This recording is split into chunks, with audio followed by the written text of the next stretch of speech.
स्वागत है आप सबको हमारे चैनल आध्यात्मिक रहस्य में। हमारे साथ इस रामायण की यात्रा में जुड़ने के लिए बहुत बहुत धन्यवाद। अगर आप पहली बार हमारे चैनल पे आए हो तो प्लीज चैनल को सब्सक्राइब जरूर करें।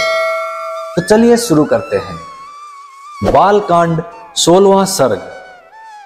देवताओं का श्री हरि से रावण वध के लिए मनुष्य रूप में अवतीर्ण होने का कहना, राजा के पुत्रेष्टि यज्ञ में अग्निकुंड से प्रजापत्य पुरुष का प्रकट होकर खीर अर्पण करना और उसे खाकर रानियों का गर्भवती होना।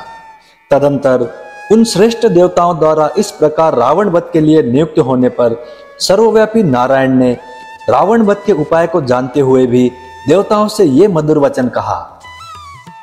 देवगण, राक्षस राज रावण के वध के लिए कौन सा उपाय है जिसका आश्रय लेकर मैं महर्षियों के लिए कंटक रूप उस निशाचर का वध करूं। उनके इस तरह पूछने पर सब देवता उन अविनाशी भगवान विष्णु से बोले, प्रभु, आप मनुष्य का रूप धारण करके युद्ध में रावण को मार डालिए। उस शत्रुदमन निशाचर ने दीर्घ काल तक तीव्र तपस्या की थी, जिससे सब लोगों के पूर्वज ब्रह्मा जी उस पर प्रसन्न हो गए। उस पर संतुष्ट हुए भगवान ब्रह्मा ने उस राक्षस को यह वर दिया कि तुम्हें नाना प्रकार के प्राणियों में से मनुष्य के सिवा और किसी से भय नहीं है। पूर्व काल में वरदान लेते समय उस राक्षस ने मनुष्य को दुर्बल समझकर उनकी अवहेलना कर दी थी। इस प्रकार पितामह से मिले हुए वरदान के कारण उसका घमंड बढ़ गया है। शत्रुओं को संताप देने वाले देव वो तीनों लोगों को पीड़ा देता और स्त्रियों का ही अपहरण कर लेता है। अतः उसका वध मनुष्य के हाथ से ही निश्चित हुआ है। समस्त जीवात्माओं को वश में रखने वाले भगवान विष्णु ने देवताओं की यह बात सुनकर अवतार काल में राजा दशरथ को ही पिता बनाने की इच्छा की।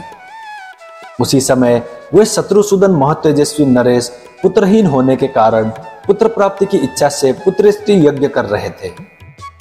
उन्हें पिता बनाने का निश्चय करके भगवान विष्णु पितामह की अनुमति ले देवताओं और महर्षियों से पूजित हो वहां से अंतर्ध्यान हो गए। तत्पश्चात पुत्रेष्टि यज्ञ करते हुए राजा दशरथ के यज्ञ में अग्निकुंड से एक विशाल काय पुरुष प्रकट हुआ। उसके शरीर में इतना प्रकाश था जिसकी कहीं तुलना नहीं थी। उसका बल पराक्रम महान था। उसकी अग्निकांति काले रंग की थी। उसने अपने शरीर पर लाल वस्त्र धारण कर रखा था। उसका मुख भी लाल ही था। उसकी वाणी से दुंदुभी की समान गंभीर ध्वनि प्रकट होती थी। उसके रोम, दाढ़ी, मूंछ और बड़े बड़े केस चिकने और सिंह समान थे। वो शुभ लक्षणों से संपन्न, दिव्य आभूषणों से विभूषित, शैल शिखर के समान ऊंचा तथा गर्वीले सिंह के समान चलने वाला था। उसकी आकृति सूर्य के समान तेजोमयी थी। वो प्रज्वलित अग्नि के लपटों के समान दे दीप्यमान हो रहा था। उसके हाथ में तपाए हुए जाम्बुनद नामक सुवर्ण की बनी हुई परात थी, जो चांदी के ढकने से ढकी हुई थी। वो परात थाली बहुत बड़ी थी और दिव्य खीर से भरी हुई थी। उसे उस पुरुष ने स्वयं अपने दोनों भुजाओं पर इस तरह उठा रखा था मानो कोई रसिक अपनी प्रियतमा पत्नी को अंक में लिए हुए हो। वो अद्भुत परात मायामयी सी जान पड़ती थी। उसने राजा दशरथ की ओर देखकर कहा, नरेश्वर, मुझे प्रजापति लोक का पुरुष जानो। मैं प्रजापति की ही आज्ञा से यहां आया हूं। तब राजा दशरथ ने हाथ जोड़कर उससे कहा, भगवान, आपका स्वागत है। कहिए, मैं आपकी क्या सेवा करूं? फिर उस प्रजापत्य पुरुष ने पुनः यह बात कही, राजन, तुम देवताओं की आराधना करते हो, इसलिए तुम्हें आज ये वस्तु प्राप्त हुई है। नृपश्रेष्ठ, ये देवताओं की बनाई हुई खीर है जो संतान की प्राप्ति कराने वाली है। तुम इसे ग्रहण करो। ये धन और आरोग्य की भी वृद्धि करने वाली है। राजन, ये खीर अपनी योग्य पत्नियों को दो और कहो, तुम लोग इसे खाओ। ऐसा करने पर उनके गर्भ से आपको अनेक पुत्रों की प्राप्ति होगी, जिनके लिए तुम ये यज्ञ कर रहे हो। राजा ने प्रसन्नता पूर्वक बहुत अच्छा कहकर उस दिव्य पुरुष की दी हुई देवान्न से परिपूर्ण सोने की थाली को लेकर उसे अपने मस्तक पर धारण किया। फिर उस अद्भुत एवं प्रिय दर्शन पुरुष को प्रणाम करके बड़े आनंद के साथ उसकी परिक्रमा की।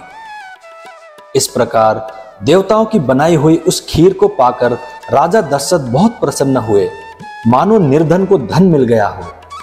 इसके बाद वो परम तेजस्वी अद्भुत पुरुष अपना वो काम पूरा करके वहीं अंतर्ध्यान हो गए।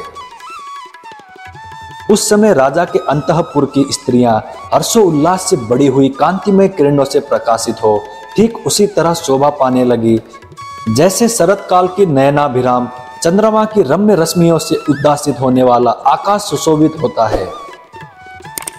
राजा दशरथ वो खीर लेकर अंतःपुर में गए और कौशल्या से बोले, देवी, ये अपने लिए पुत्र की प्राप्ति कराने वाली खीर ग्रहण करो।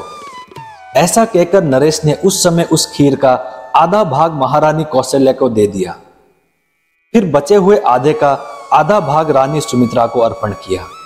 उन दोनों को देने के बाद जितनी खीर बच रही उसका आधा भाग तो उन्होंने पुत्र प्राप्ति के उद्देश्य से कैकेयी को दे दिया।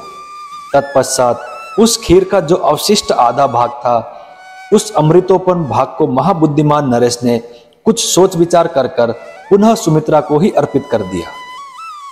इस प्रकार राजा ने अपनी सभी रानियों को अलग अलग खीर बांट दी। महाराज के उन सभी साध्वी रानियों ने उनके हाथ से वो खीर पाकर अपना सम्मान समझा। उनके चित्त में अत्यंत हर्षोल्लास छा गया। उस उत्तम खीर को खाकर महाराज के उन तीनों साध्वी महारानियों ने शीघ्र ही पृथक पृथक गर्भ धारण किया। उनके वे गर्भ अग्नि और सूर्य के समान तेजस्वी थे। तदंतर अपने उन रानियों को गर्भवती देख राजा दशरथ को बड़ी प्रसन्नता हुई। उन्होंने समझा, मेरा मनोरथ सफल हो गया। जैसे स्वर्ग में इंद्र, सिद्ध तथा ऋषियों से पूजित हो श्री हरि प्रसन्न होते हैं, उसी प्रकार भूतल में देवेंद्र, सिद्ध तथा महर्षियों से सम्मानित हो राजा दशरथ संतुष्ट हुए थे। इस प्रकार श्री वाल्मीकि निर्मित आर्ष रामायण आदि काव्य के बाल कांड में 16वां सर्ग पूरा हुआ। मैं उम्मीद करता हूं श्री राम जी आपकी सारी मनोकामनाएं पूरी करें। जय श्री राम, जय हनुमान। अब मिलते हैं अगली वीडियो में।